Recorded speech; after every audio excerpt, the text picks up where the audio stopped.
E por falar em entrevista, temos uma atração, atração não, né? Uma ouvinte internacional. Samira Besic is listening now from Berlin. Samira Besic, kisses, my dear.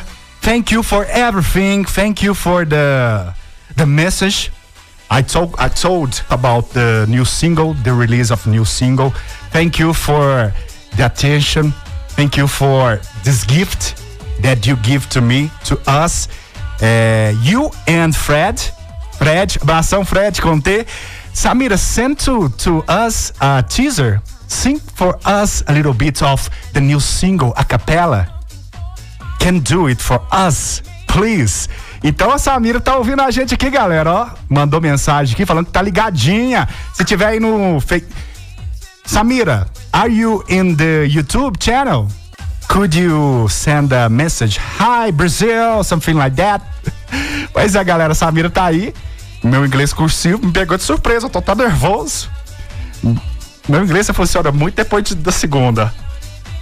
A segunda, eu fico fluente. But Samira, thank you, my dear.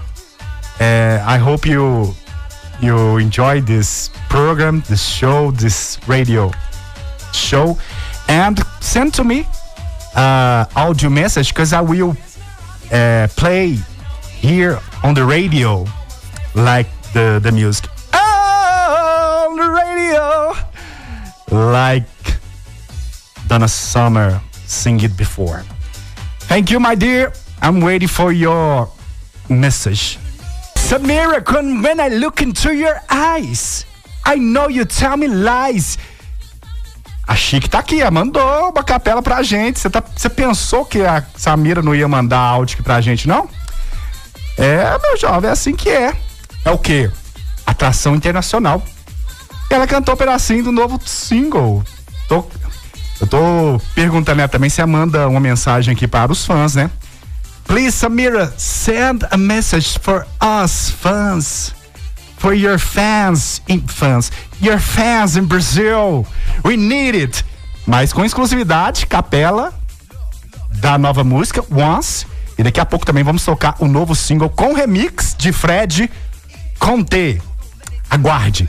Wait a minute, please. Então, com exclusividade, vou colocar até a pausa aqui, ó.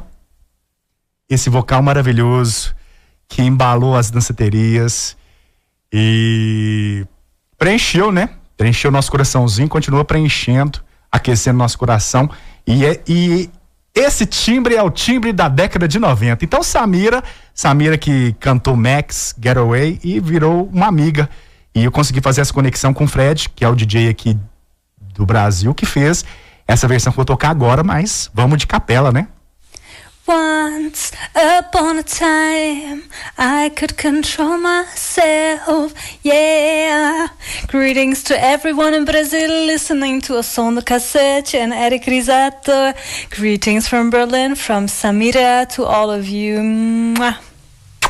Once upon a time.